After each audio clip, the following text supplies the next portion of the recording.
What's going on, guys? Sports Dude here.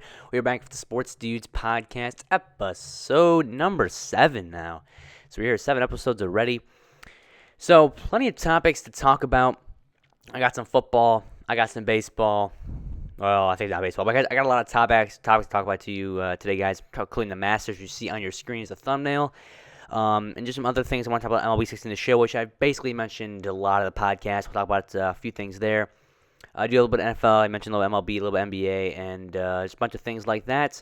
Should be a action-filled episode. So nonetheless, let's get right into Let's go to the questions I did last episode. So we'll go with the questions now. And we have 2 of them on the day today. And the first one is, will the Packers be successful now with Jared Cook? I do think so. Jared Cook is a pretty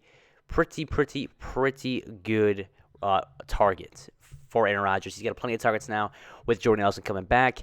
Randall Cobb is still there. You got guys like Devontae Adams who could rebound now.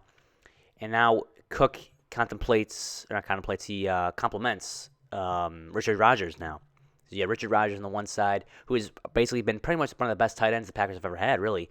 You go back to the days of Dranko Finley, who really didn't do much, really didn't reach his full potential. Guys like Andrew Corliss didn't do much. But Jared Cook is a pretty good target for them, so I feel under-the-radar move, definitely, for the Packers. But they're always a good team. There really isn't anybody in that NFC North who can take them down. So they're gonna be in first place regardless, because the Lions are terrible, the Bears are terrible, and the Vikings really aren't that good either. So there really isn't anything, barring them back and holding them back from taking that NFC North title.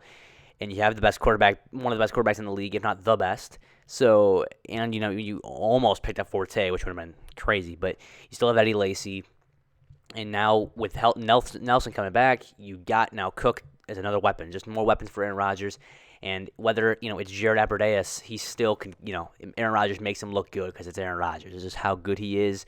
So I definitely think Jared Cook will be an under the radar move, but one that actually has some good value. I don't know if he'll get tons of playing time, because I think Richard Rodgers is still going to be the guy because he's still younger and developing and everything. Of course, his Hail Mary touchdown was great last year against the Lions.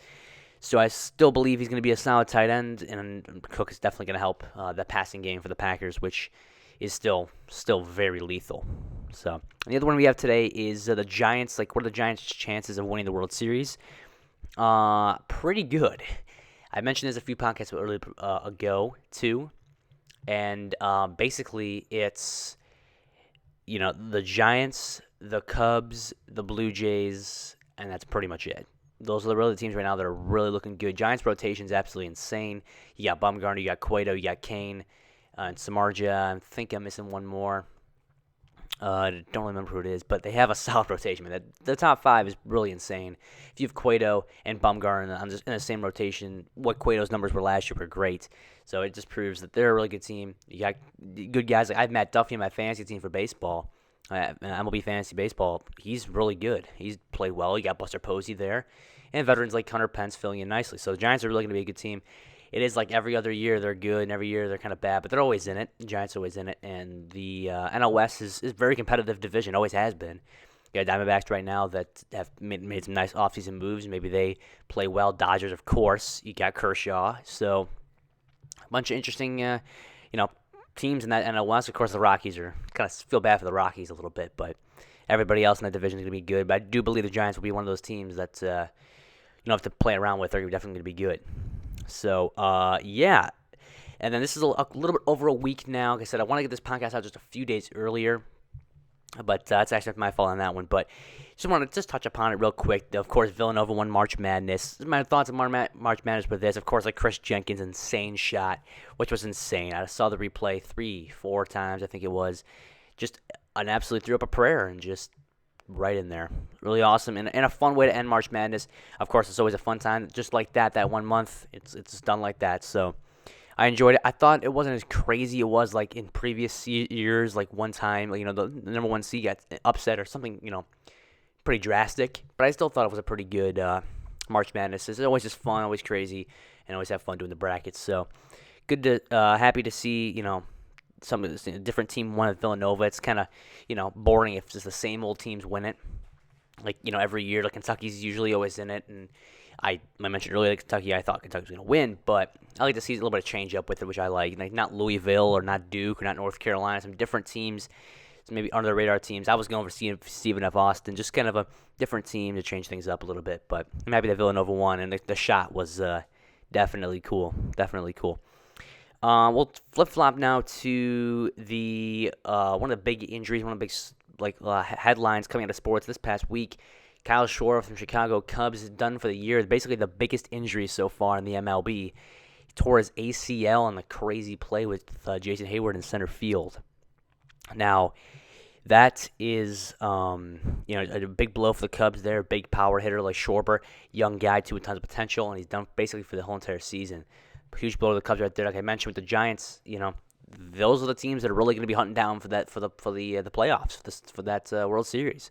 And Schwarber losing him is big, but Cubs have a lot of up-and-coming guys and a lot of young guys. They definitely could fill in, but Schwarber's a huge loss.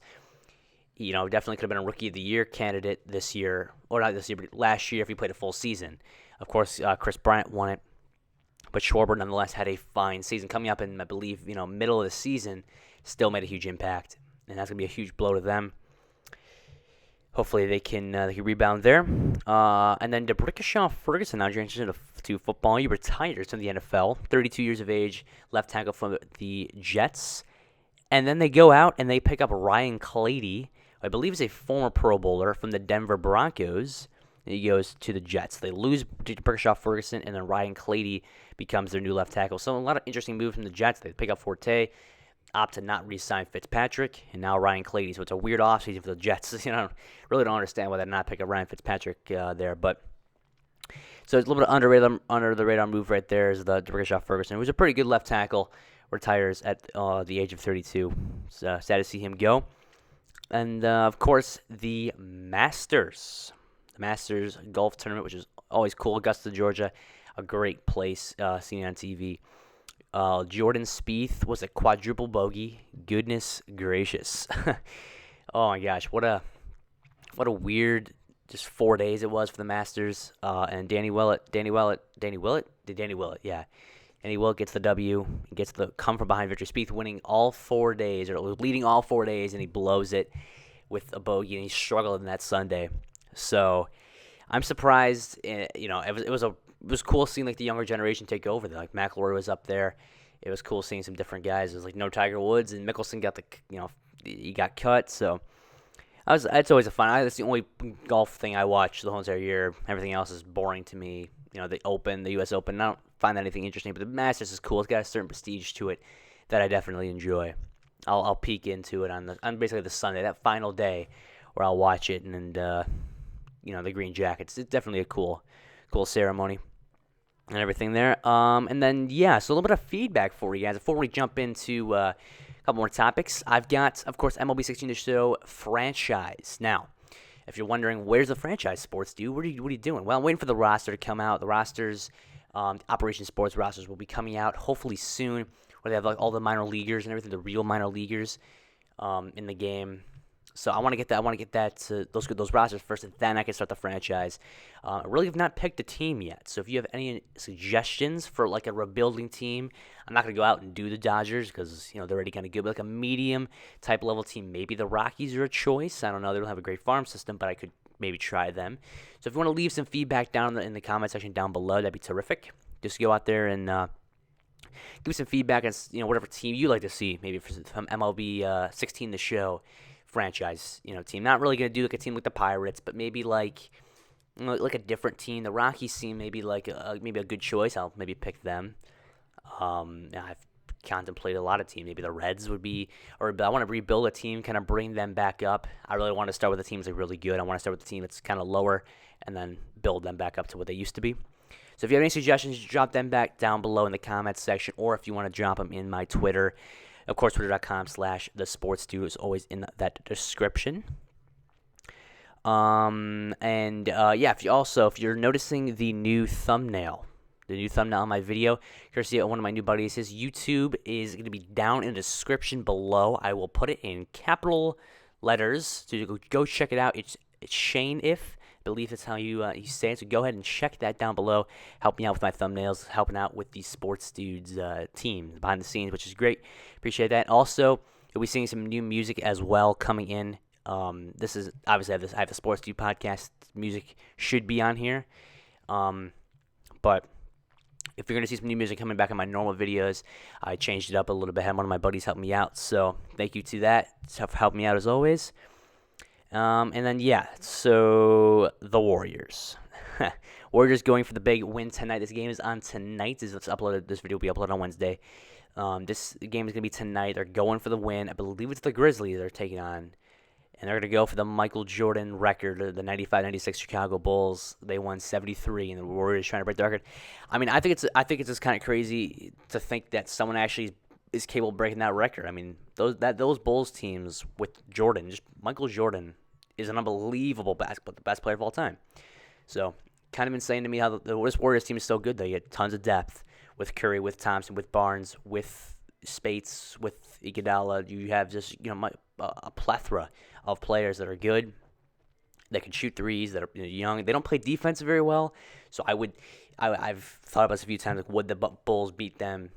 Like Bulls now, the 95-96 Bulls versus the current day Warriors. I think the Bulls would crush them because the Bulls just were an all around better team. The Warriors is just, they're good, they're young, they're hungry. I like it, but they're not great on the defensive side of things. But the Bulls had a lot of good defensive players like Scottie, and everything. Scottie Pippen. So the Warriors don't really play defense that great. I mean, they're good, definitely on the offensive side, but they're not the best defenders.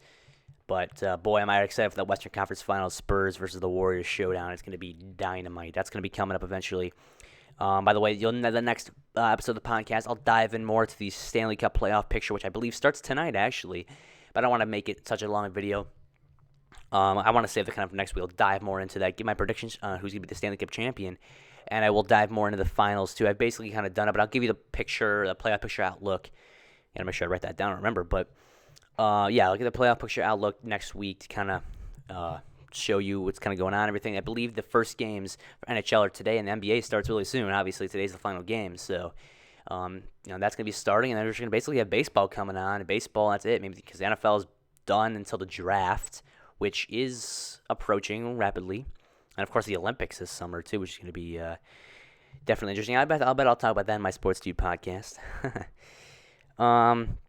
Basically, the final thing I want to talk about today was the reason for basically the little bit of a, like I said, I mentioned MLB The Show waiting for the roster, for the franchise, for Diamond Dynasty.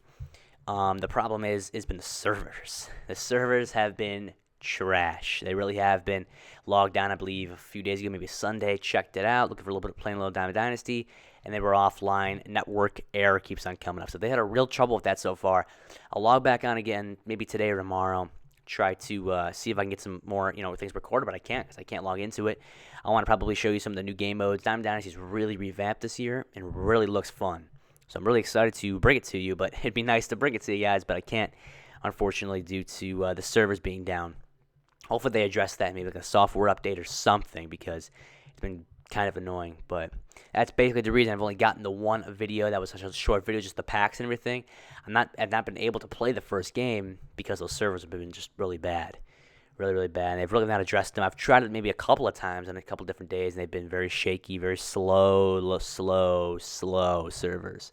So hopefully they address that. Hopefully get that back to normal. But looks like that is going to be it. So, yeah, thank you guys for watching this video.